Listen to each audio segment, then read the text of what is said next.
మీకు ఖచ్చితంగా గోచర రీత్యా జరగబోయేది ఇది. ఈ రోజు రాత్రిలోపు ఒక పెద్ద మనిషితో వీరికి గొడవ జరుగుతుంది. ఆ యొక్క గొడవ ముదిరి పాకాన పడుతుంది. ఏం జరగబోతుంది, ఎటువంటి ఫలితాలు కలగబోతున్నాయి అనే అన్ని వివరాలు వీడియోలో చూసి తెలుసుకుందాము. వీడియో మీకు నచ్చితే తప్పకుండా ఒక చిన్న లైక్ అయితే చేసి మమ్మల్ని సపోర్ట్ చేయండి. నెంబర్ 1 వశీకరణ మాంత్రికురాలు జ్యోతిషాలయం. ఎక్కడెక్కడ వారికైనా ఒక్క ఫోన్ ద్వారానే పరిష్కారం చూపబడును. స్త్రీ వశీకరణం, పురుష వశీకరణం, ప్రేమ, పెళ్లి, సంతానం, వ్యాపారం, కుటుంబ సమస్యలు, భార్యాభర్తల గొడవలు పరిష్కరించబడును. దుష్ట శక్తులు తీయబడును. నాగదోషం తీయబడును. నాగబంధన, గుప్త నిధులు, ధనం, లంకె బిందెల కొరకు మాతాజీ సమ్మక్కను సంప్రదించండి. Phone number 9000457068. మీరు కోరుకున్న వారిని మీ వద్దకు చేర్చాలా? అంజనం వేసి చూడబడును. నమ్మకంతో సంప్రదించండి. ఇక ఆలస్యం లేకుండా వీడియోలోకి వచ్చేద్దాము. ఈ రోజున ఈ రాశి వారికి ఒక పెద్ద మనిషితో గొడవ తప్పదు. మీరు చెప్పిన మాటలు తప్పుడు భావనకు దారి తీయొచ్చు. ఒక ఫైలు లేదా ఆలస్య సమాచారం లేదా సమాచార లోపం వల్ల మీ పైన గట్టిగా మాటలు పుట్టుకురావచ్చు.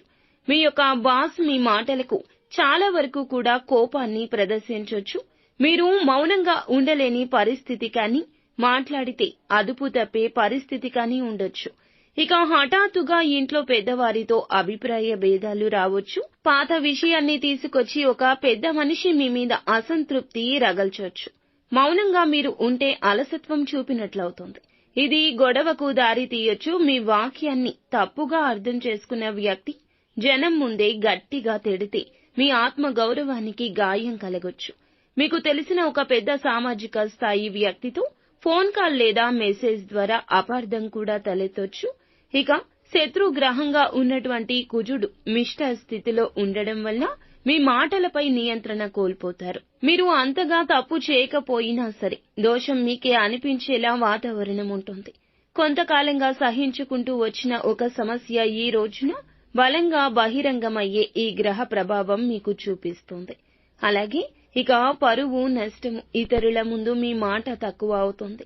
ఈ రోజు ఆర్థిక సమస్యలు మీపై అనుచితంగా నిందను మోపితే ఉద్యోగ భద్రత, ఆదాయ మార్గం భద్రతకు ముప్పు కలగవచ్చు. సంబంధాలు విరోధం కావచ్చు. పెద్దవారి మనసు విరగడం వల్ల కుటుంబ శాంతిని కోల్పోవచ్చు. ఈ రోజు ఖచ్చితంగా తప్పులో ఉండకపోయినా సరే ఎదుటి వారికి తప్పుగానే కనిపిస్తుంది. మాట్లాడొద్దు. సమాధానం చెప్పే ముందు ఖచ్చితంగా ఆలోచించి చెప్పండి. 10 క్షణాలు ఆగండి. పరిష్కారం దక్కాలంటే మౌనం ఒక్కటే ఆయుధం. సోషల్ మీడియా మెసేజ్ల్లో స్పందించేటప్పుడు 1కి 2-3 సార్లు ఖచ్చితంగా చదివి దానికి రిప్లై ఇవ్వండి. ఈ రోజు ఒక పెద్ద ఇబ్బందిలోనే మీరు చిక్కుకోవచ్చు. కావున మౌనంగా జరిగేదాన్ని గమనిస్తూ ఉండమని చెప్పడం జరుగుతుంది. నిత్యం శివారాధన తప్పనిసరిగా చేసుకోండి. ఓం అంగారకాయ నమః అనే మంత్రాన్ని 27 సార్లు జపించండి. రాత్రి సమయంలో 8 గంటల తరువాత మీ దగ్గర ఉన్న శివుని ఫోటో ముంగిట దీపం వెలిగించండి. ఈ రోజున పసుపు రంగు దుస్తులు ధరించడం మీకు అన్ని విధాలా క్షేమకరము, లాభదాయకము. అలాగే వృద్ధులు లేదా పెద్దవారి దగ్గర ఈ రోజున మీకు చిన్న సహాయం అందొచ్చు. ఈ రోజు రాత్రి 7:30 నుండి 9 గంటల మధ్య ఒక గొడవ జరిగే అవకాశం ఉంటుంది. కావున ఈ విషయంలో ఒంటరిగా ఉండడం, మౌనంగా ఉండడం, పూజ లేదా ధ్యానం చేసుకోవడం, భగవంతునికి దగ్గరగా ఉండడం ఎంతో ఉత్తమం.